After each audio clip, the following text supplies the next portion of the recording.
ما شاء الله لا حول ولا قوة إلا بالله العلي العظيم أفوض أمري إلى الله إن الله بصير بالعباد. السلام علیکم ورحمۃ اللہ وبرکاتہ. اللہ تبارک و تعالیٰ کا شکر ہے کہ اس نے مجھے یہ توفیق عطا فرمائی کہ میں کراچی سے تاج العلماء مولانا محمد نقیب نجفی علی اللہ مقامہ کا پوتا علی احمد آپ کی خدمت میں سورہ مبارک نمل کی آیات کے ساتھ حاضر خدمت ہوں. سورہ نمل قرآن مجید کا 27 نمبر کا سورہ ہے. اس کے رکوع 3 میں 13 آیات ہیں جن کے نمبر ہیں 32 سے لے کے 44 تک. آیت نمبر 32 سے تلاوت کا شرف میں حاصل کر رہا ہوں. اعوذ باللہ من الشیطان اللعین الرجیم. بسم اللہ الرحمن الرحیم. قالت یا ایہا الملأ افتونی فی امری ما کنت قاطعة امرا حتی تشہدون. ترجمہ. پھر ملکہ نے کہا سرداروں میرے اس معاملے میں تم مجھے اپنی رائے دو کیونکہ میں کسی بھی معاملے میں کوئی قطعی فیصلہ اس وقت تک نہیں کیا کرتی جب تک تم لوگ موجود نہ ہو. آیت نمبر 33. قالوا نحن اولو قوة واولو باس شدید والامر الیک فانظری ماذا تأمرین. ترجمہ. انہوں نے اس کے ہم طاقتور بھی ہیں اور سخت جنگ کرنے والے جنگجو بھی. آگے فیصلہ آپ کے ہاتھ میں ہے. اب آپ خود ہی غور فرما لیں کہ آپ کو کیا حکم دینا ہے. محققین اس آیت سے نتیجہ نکالا کہ ملک سبا کا اس وقت کا آئین جمہوری یا شورائی تھا. یہ تفسیر ماجدی میں لکھا ہے. تفسیر تفہیم القرآن میں علامہ مودودی صاحب نے لکھا کہ یا پھر اس کا مطلب یہ نکلتا ہے کہ سبا کی قوم میں بادشاہی نظام تو تھا مگر وہ استبدادی جابرانہ نظام نہ تھا بلکہ بادشاہ یا ملکہ سرداروں کے مشوروں کے مطابق احکام صادر کرتے تھے. سرداروں سے مشوروں کے بعد فیصلہ آخر بادشاہ یا ملکہ کا ہوتا تھا. آیت نمبر 34. قالت ان الملوک اذا دخلوا قرية افسدوها وجعلوا عزة اہلها ذلة وكذلك يفعلون. ترجمہ. ملکہ نے کہا تھا حقیقت یہ بادشاہ جب کسی ملک یا بستی میں گھس آتے ہیں تو اسے تباہ و برباد بھی کر ڈالتے ہیں اور وہاں کے عزت والے لوگوں کو ذلیل کر دیتے ہیں اور اسی طرح یہ لوگ بھی کریں گے.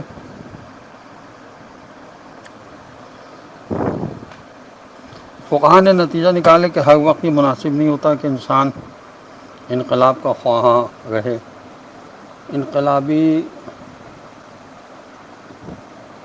اقدامات سے پہلے دعا اور کوشش کرنی چاہیے کہ موجودہ حکومت کس طرح اپنی اصلاح کرے، ظلم و ستم جور و جبر بند کرے اور عدل انصاف کے اصولوں کو اپنا لے.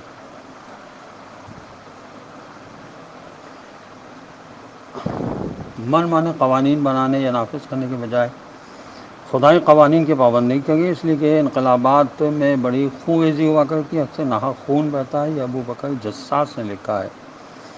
اور فقہائے جعفریہ کے نزدیک دفاعی جنگ تو بغیر مجتہد کی اجازت کے لڑی جا سکتی ہے مگر کسی ملک پر اس لیے حملہ کرنا کہ وہاں مسلمانوں پر ظلم ہو رہا ہے کسی معتبر مجتہد کے فتوے کے بغیر جائز نہیں ہے.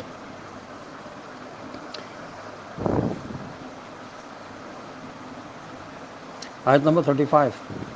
وَإِنِّي مُرْسِلَةٌ إِلَيْهِمْ بِهَدِيَّةٍ فَنَظِرَةٌ بِمَا يَرْجِعُ الْمُرْسَلُونَ. ترجمہ. اور میرا فیصلہ تو یہ ہے کہ میں ان کے پاس ایک قیمتی تحفہ ارسال کرتی ہوں پھر دیکھتی ہوں کہ میرے بھیجے ہوئے الچی کیا جواب لاتے ہیں. ملکہ سبا بلقیس نے اس لیے تحفے بھیجے تھے تاکہ یہ تحقیق ہو جائے کہ حضرت سلیمان نبی خدا ہیں یا دنیاوی بادشاہ ہیں. اگر انہوں نے وہ تحفے قبول نہ کیے تو وہ لازماً نبی خدا ہیں ورنہ دنیاوی بادشاہ.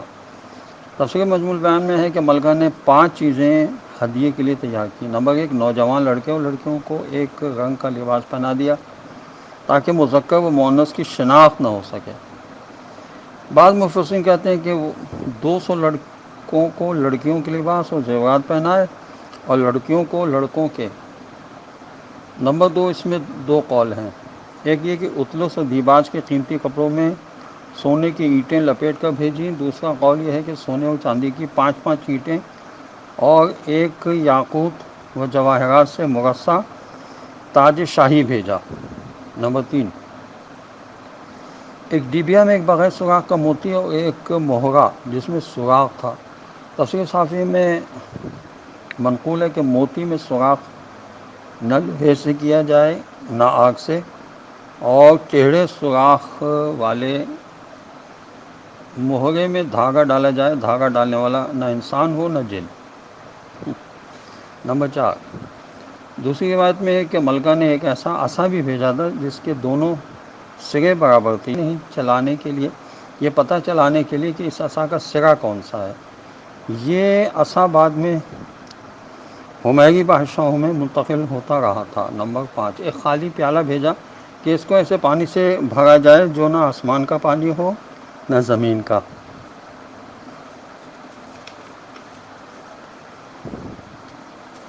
ایک دوسری روایت میں ہے کہ ملکہ بلقیس نے یہ سب تحفے آزمائشی چیزیں اپنے ایک نامزد سفیر کے سپرد کی اور خط بھی ساتھ دیا، اور اس کو یہ سمجھا دیا کہ جب پہلی بار حضرت سلیمان علیہ السلام سے ملاقات ہو تو یہ دیکھنا کہ اگر وہ غصے سے بھرپور ہو کر تجھے غوب و جلال سے دیکھیں تو سمجھ لینا کہ وہ دنیاوی بادشاہ ہے، بس اس وقت گھبرانے کی ضرورت نہیں کیونکہ ہماری طاقت اس سے کم نہیں ہے، لیکن اگر وہ تجھے پیار، محبت اور لطف و کرم کی نگاہوں سے دیکھیں تو سمجھ لینا کہ وہ خدا کے فرستادہ نبی ہیں۔ حضرت سلیمان کی آزمائش کے لیے بھیجے ہوئے تمام مندرجہ بالا سوالات مل کر بلقیس کی غیر معمولی ذہانت اور علم کی نشاندہی کرتے ہیں۔ بظاہر یہ تمام سوالات ملکہ کے اپنے ذہن اور معلومات عامہ کی پیداوار ہیں جو اس کے اپنے مشیروں وغیرہ کے ذہنوں سے مافوق ہیں۔ ادھر ہدہد نے ملکہ کی اس تیاری کو ملاحظہ کیا اور فوراً حضرت سلیمان علیہ السلام کی خدمت میں حاضر ہو کر سارا ماجرا کہہ سنایا۔ حضرت سلیمان علیہ السلام نے ہدہد سے اطلاع پا کر جنوں کو حکم دیا کہ یہاں سے چند فرسخ راستہ صاف کر کے سونے چاندی کی اینٹوں سے سڑک بنائی جائے۔ سڑک کے اطراف کو سونے چاندی کے کنگروں، گملوں وغیرہ سے بخوبی آراستہ کر دیا جائے، اور ایک طرف جنوں اور شیاطین کو سب واسطہ کر دیا گیا، دوسری طرف انسانوں کو کھڑے ہونے کا حکم دیا، اور دور تک وحشی جانوروں، درندوں، حشرات الارض اور پرندوں کو خوشنما انداز میں صف بستہ کیا گیا، جو ملکہ کے سفیر کے استقبال کے لیے ہر صورت سے چاق و چوبند منتظر تھے۔ جب ملکہ کے قاصد اس کے سفیر خاص منظر کی سربراہی میں ہدیے تحفے لے کر وہاں وارد ہوئے تو یہ عجیب و غریب طزو کو احتشام دے کر حیران و ششدر رہ گئے، اور جو تحفے وہ لائے تھے ان کو حقیر جان کر میدان کی چار دیواری کے باہر پھینک دیے، اور شرمندگی کے عالم میں حضرت سلیمان علیہ السلام کے شاہی دربار میں پہنچ کر آداب شاہانہ سے سلام عرض کیا۔ چنانچہ حضرت سلیمان علیہ السلام نے نہایت خندہ پیشانی کا مظاہرہ کیا، رسمی خوش آمدید کے بعد فرمایا، سناؤ کیا خبر لائے ہو؟ منظر بن عمرو نے آگے بڑھ کر ملکہ بلقیس کا تحریر کردہ خط پیش کیا۔ حضرت سلیمان علیہ السلام نے منظر بن عمرو سے فرمایا، وہ ڈبیا جو ملکہ بلقیس نے تم کو دی تھی وہ کہاں ہے؟ منظر نے ڈبیا پیش کی۔ آپ علیہ السلام نے فرمایا، اس میں ایک بغیر سوراخ کا موتی ہے اور ایک ٹیڑھے سوراخ والا مہرہ ہے۔ منظر نے اس کی جی ہاں۔ تو آپ علیہ السلام نے دیمک کو بلا کر حکم دیا کہ اس میں سوراخ کرنا ہے۔ دیمک نے فوراً موتی میں سوراخ کر دیا۔ پھر آپ علیہ السلام نے فرمایا، اس مہرے میں دھاگا کون ڈالے گا؟ ایک سفید رنگ کے کیڑے نے عرض کی، حضور یہ کام میں ابھی انجام دیتا ہوں۔ پس اس نے باریک دھاگا منہ میں لیا اور مہرے کی ایک جانب سے دوسری جانب تک پار ہو گیا۔ پھر منظر بن عمرو نے عرض کی، حضور ملکہ نے کچھ لڑکوں لڑکیوں کو آپ علیہ السلام کی خدمت میں اس لیے بھیجا ہے تاکہ آپ علیہ السلام ان میں امتیاز پیدا کریں کہ ان میں لڑکے کون سے ہیں اور لڑکیاں کون سی ہیں۔ آپ علیہ السلام نے فرمایا، ان سب کو حاضر کرو۔ جب وہ سب آپ علیہ السلام کے سامنے لائے گئے تو آپ علیہ السلام نے ان میں سے ہر ایک کو ہاتھ منہ دھونے کا حکم دیا۔ تو آپ علیہ السلام نے دیکھا کہ لڑکیاں اپنی فطرت کے مطابق منہ دھونے کے لیے ایک ہاتھ میں پانی لے کر دوسرے ہاتھ کو ملاتی تھیں اور منہ پر پانی ڈالتی تھیں، جبکہ لڑکے ایک ہاتھ میں پانی لے کر چلو بنا کر منہ پر پانی ڈالتے تھے۔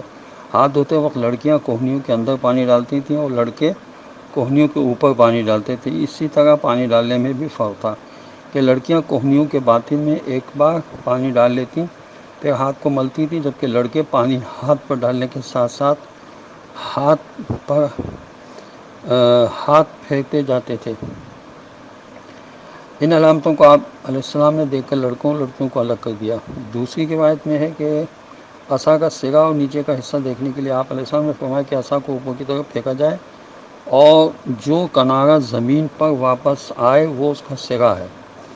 بس آپ علیہ السلام نے گھوڑوں کو دوڑا کر ان کے پسینے سے پیالے کو بھروا دیا اور فرمایا کہ نہ آسمان کا پانی ہے نہ زمین کا۔ یہ تفسیر انوار النجف میں لکھا ہے۔ آیت نمبر 36۔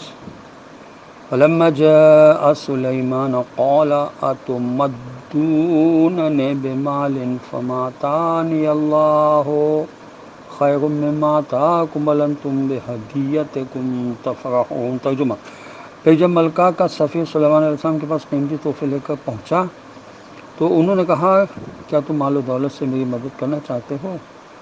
تو جو کچھ خدا نے مجھے دے رکھا ہے وہ تو اس سے کہیں زیادہ اور بہتر ہے جو تمہیں دیا ہے، بلکہ تمہارا تحفہ تمہیں ہی مبارک ہو۔ حضرت سلیمان علیہ السلام کے جواب کا مطلب یہ تھا کہ تمہارے تحفے تمہیں ہی مبارک ہوں۔ تمہارے تحفوں سے وہی بادشاہ خوش ہو سکتا ہے جو مال دنیا جمع کر کے اپنے خزانے میں اضافہ کرنے کی فکر رکھتے ہیں۔ مجھے تو خداوند عالم نے اس خط سے بے نیاز کر دیا ہے، لہذا تمہارے تحفے تمہیں مبارک ہوں۔ یہ تفسیر مجموع بیان میں لکھا ہے۔ تفسیر کبیر میں امام غازی نے لکھا کہ فقہا نے نتیجہ نکالا کہ کافروں کے تحفوں کو رد کر دینا اس وقت جائز ہے بلکہ مستحب ہے جب دینی مصلحت کا یہی تقاضا ہو۔ آیت نمبر 37۔ ارجع الیہم فلناتینہم بجنود لا قبل لہم بہا وَلَنُخْرِجَنَّهُم مِّنْهَا ذِلَّةً وَهُمْ صَاغِرُونَ۔ ترجمہ: اے سفیر واپس ہو جا انہی کے پاس، اب ہم ان پر ایسے ایسے لشکر لے آئیں گے جن کا وہ ذرا بھی مقابلہ نہ کر سکیں گے، اور پھر ہم انہیں وہاں سے ذلیل کر کے نکالیں گے اور وہ خوار ہو کر رہ جائیں گے۔ پھر حضرت سلیمان علیہ السلام نے قاصد سے فرمایا کہ ملکہ سے جا کر واضح الفاظ میں میرا پیغام پہنچا دینا کہ اسلام قبول کرو ورنہ جنگ کے لیے تیار ہو جاؤ، لیکن تم میرے جنوں اور دیو پیکر فوجیوں سے ہرگز مقابلہ نہ کر سکو گی، لہٰذا ذلت و خواری سے بچو اور اسلام کے دامن میں پناہ لو اور امن و امان میں داخل ہو جاؤ۔ یہ تفسیر انوار النجف میں لکھا ہوا ہے۔ آیت نمبر 38۔ قال یا ایھا الملأ ایکم یاتینی بعرشھا قبل ان یاتونی مسلمین۔ ترجمہ: پھر سلیمان علیہ السلام نے فرمایا معزز حاضرین، تم میں سے ایسا کون شخص ہے جو اس ملکہ کا تخت میرے پاس لے آئے اس سے پہلے کہ وہ لوگ مسلمان مطیع فرمان ہو کر میرے پاس حاضر ہوں۔ آیت نمبر 39۔ قال عفریت من الجن انا آتیک بہ قبل ان تقوم من مقامک وانی علیہ لقوی امین۔ ترجمہ: اس پر جنوں میں سے ایک طاقتور دیو نے کہا میں اسے آپ علیہ السلام کی خدمت میں حاضر کر دوں گا اس سے پہلے کہ آپ علیہ السلام اپنے دربار سے اٹھ کھڑے ہوں، اور میں اس کام کی طاقت بھی رکھتا ہوں اور امانت دار بھی ہوں۔ حضرت ابن عباس سے روایت ہے کہ حضرت سلیمان علیہ السلام بہت غوبدار اور صاحب جلال انسان تھے، خود پہلے کلام نہ کرتے تھے جب تک کوئی دوسرا سوال نہ کرے۔ بس ایک دن اپنے تخت حکومت و شاہانہ شان سے جلوہ فرما تھے کہ نزدیک ہی غبار اڑتا ہوا دیکھا تو دریافت فرمایا یہ کیسا غبار ہے؟ کسی درباری نے عرض کی حضور ملکہ بلقیس آ گئی ہے اور فلاں مقام پر قیام پذیر ہے۔ اس وقت آپ علیہ السلام کوفہ اور ہیرا کے درمیان موجود تھے اور ملکہ کا قیام وہاں سے ایک فرسخ تقریباً 3 میل کے فاصلے پر تھا۔ بس آپ علیہ السلام نے فرمایا تم میں سے کوئی ایسا ہے جو اس کا تخت اس کے مسلمان بن کر آپ پہنچنے سے پہلے میرے پاس لا حاضر کرے. ایک دیو نے اس کی حضور مجلس سے دربار برخاست ہونے سے قبل میں آپ علیہ السلام کی خدمت میں پیش کر دوں گا. اور حضرت سلیمان علیہ السلام دربار شاہی میں مقدمات سننے اور فیصلے صادر فرمانے کے لیے صبح سے دوپہر تک تشریف فرما ہوتے تھے. جب دیو نے کہا کہ مجلس سے دربار برخاست ہونے سے پہلے لا کر حرض کر دوں گا تو آپ علیہ السلام نے فرمایا بلکہ اس سے جلد آنا چاہیے، کیونکہ ملکہ بلقیس قریبی آ چکی تھی، بس پہنچنے والی ہی تھی. یہ تفسیر انوار النجف میں لکھا ہے. اور تفسیر کبیر میں امام غازی لکھتے ہیں کہ ملک یمین اور ملک فلسطین کا درمیانی فاصلہ سمندری سفر سے کئی مہینوں کا تھا. اسی لیے اس دیو نے اپنے کو قوی کہا کہ وہ تخت لاکھ وزنی اور بڑا کیوں نہ ہو، میں اسے آپ علیہ السلام کے دربار برخاست ہونے سے پہلے حاضر کر دوں گا. یاد رہے کہ حضرت سلیمان علیہ السلام صبح سے رات تک دربار فرمایا کرتے تھے. آیت نمبر 30. قال الذي عنده علم من الكتاب انا آتيك به قبل ان يرتد اليك طرفك فلما رآه مستقرا عنده قال هذا من فضل ربي ليبلوني أأشكر أم أكفر ومن شكر فإنما يشكر لنفسه ومن كفر فإن ربي غني كريم. ترجمہ مگر اس شخص نے جس کے پاس سے کتاب خدا کا تھوڑا سا علم تھا کہا میں آپ علیہ السلام کی پلک جھپکنے سے پہلے ہی اسے لائے دیتا ہوں. بس جو ہی سلیمان علیہ السلام نے وہ تخت اپنے پاس رکھا دیکھا تو فرمایا یہ بھی میرے پالنے والے مالک کا فضل و کرم ہے، تاکہ وہ میرا امتحان لے کہ میں اس کا شکر بھی ادا کرتا ہوں یا میں کفران نعمت کرتا ہوں. کوئی بھی خدا کا شکر گزار ہوگا تو اس کی شکر گزاری خود اسی کو فائدہ پہنچائے گی، اور جو خدا کی نعمتوں کا انکاری ہوگا یا ناشکری کرے گا تو در حقیقت میرا پالنے والا مالک بے نیاز بے پرواہ بھی ہے اور اپنی طاقت میں بزرگ اور عزت والا بھی ہے.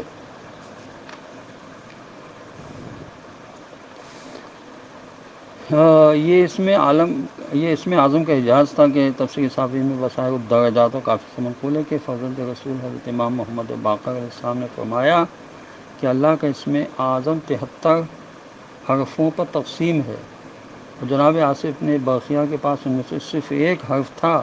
بس انہوں نے جیسے ہی وہ حرف زبان پر جاری کیا تخت بلقیس کے نیچے سے زمین کھنچ گئی اور آصف نے تخت کو پکڑ لیا اور زمین پھر اپنی حالت پر چشم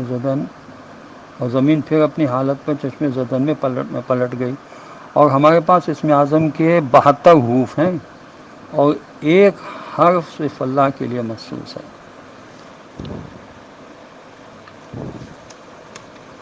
آیت نمبر 41. قال نكروا لها عرشها ننظر تهتدي أم تكون من الذين لا يهتدون. ترجمہ پھر سلیمان علیہ السلام نے حکم دیا ملکہ کے تخت کی ذرا صورت و شکل بدل کر انجانے طریقے سے اسی کے سامنے رکھ دو، بھلا دیکھیں وہ اسے پہچان بھی لیتی ہے یا وہ پھر ان لوگوں میں سے ہے جو صحیح بات سمجھ نہیں سکتے. جب تخت بلقیس حضرت سلیمان علیہ السلام کے سامنے لایا گیا اور ملکہ بھی پہنچنے والی تھی تو آپ علیہ السلام نے حکم دیا کہ اس تخت کی شکل و صورت میں کچھ تبدیلی کر دی جائے تاکہ ہم اس کی عقل و فہم کا امتحان لیں، آیا وہ تبدیلی کے بعد بھی اپنے تخت کو پہچان سکتی ہے یا نہیں، اور یہ امر اس کی ایمانی ہدایت کا باعث ہو سکتا ہے یا نہیں. کیونکہ اعجاز سے تخت کا اتنی دور سے چشم زدن میں آنا خدا کی قدرت سے حضرت سلیمان علیہ السلام کی نبوت کی تصدیق کا پیش خیمہ تھا. پس اس تخت کے جڑے ہوئے موتیوں اور جواہرات کو اکھاڑ کر ان کی جگہ مختلف قسم و رنگ کے جواہرات جڑ دیے گئے اور ملکہ کے استقبالیے کا اسی تخت پر انتظام کیا گیا. تفسیر طبیان میں لکھا ہے کہ اصل میں حضرت سلیمان علیہ السلام کا مقصد ملکہ بلقیس کی ذہانت کا امتحان لینا تھا، اور موضوع القرآن میں لکھا ہے کہ بلقیس کی عقل آزمانا بھی مقصود تھا اور اپنا معجزہ دکھانا بھی مقصود تھا۔ آیت نمبر 42، فَلَمَّا جَاءَتْ قِيلَ أَهَكَذَا عَرْشُكَ قَالَتْ كَأَنَّهُ هُوَ وَأُوتِينَا الْعِلْمَ من قبل وَكُنَّا مسلمین۔ ترجمہ پر جب ملکہ حاضر ہوئی تو اس سے پوچھا گیا کیا تمہارا تخت ایسا ہی ہے؟ وہ بولی گویا یہ وہی ہے اور ہم تو پہلے ہی سے جان گئے تھے اور ہم نے سر تسلیم خم کر لیا تھا کہ آپ نبی ہیں۔ آیت نمبر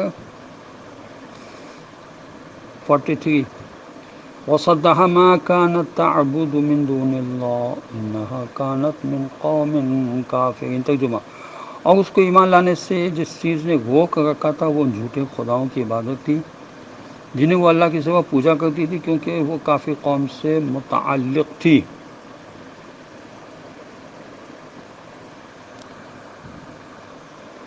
آیت نمبر 44، اس رکوع کی آخری آیت ہے۔ قیل لها ادخل الصرح فلما رأته حسبته لجة وكشفت عن ساقيها قال إنه صرح ممرد من قوارير قالت رب إني ظلمت نفسي وأسلمت مع سليمان لله رب العالمين۔ ترجمہ، اب اس سے کہا گیا کہ محل میں داخل ہو جائیے، تو جب اس نے دیکھا تو سمجھی کہ پانی کی لہریں ہیں اور اترنے کے لیے اس نے اپنے پانچے اپنے ٹخنوں سے اوپر اٹھا لیا۔ سلیمان علیہ السلام نے فرمایا بلا شبہ چلی آئیں، یہ تو شیشے کے محل کا فرش ہے، پانی فرش کے نیچے ہے۔ اس پر وہ پکار اٹھی، اے میرے پالنے والے مالک، میں تو اپنے اوپر بہت بڑا ظلم کرتی رہی ہوں اور میں سلیمان علیہ السلام کے ساتھ اللہ پر ایمان لا کر اسی کے لیے سر تسلیم خم کرتی ہوں جو تمام جہانوں کا پالنے والا مالک ہے۔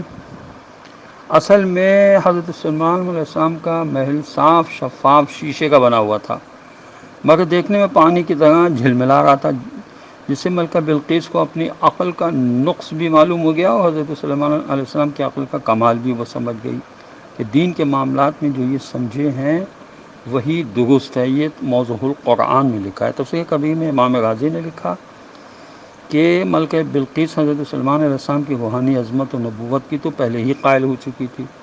اب جب اس نے یہ سمجھ لیا کہ دنیاوی اعتبار سے بھی حضرت سلیمان علیہ السلام تو اس سے کہیں بلند و عظیم ہے، تو اس نے سمجھ لیا کہ ان سے بہتر میرا محافظ اور پناہ دینے والا کون ہو سکتا ہے۔ اس لیے اب اس نے اپنے ایمان کا اعلان کر دیا۔ روایات یہود میں ہے کہ اس کے بعد ملکہ بلقیس حضرت سلیمان علیہ السلام کے عقد میں آ گئی۔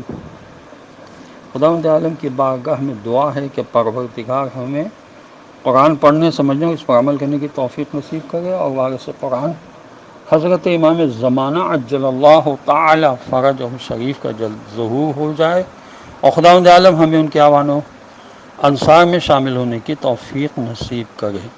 وآخر دعوانا الحمد للہ رب العالمین، وصلی اللہ علی محمد وعلی آلہ الطیبین الطاہرین المعصومین المظلومین۔ السلام علیکم ورحمۃ اللہ وبرکاتہ۔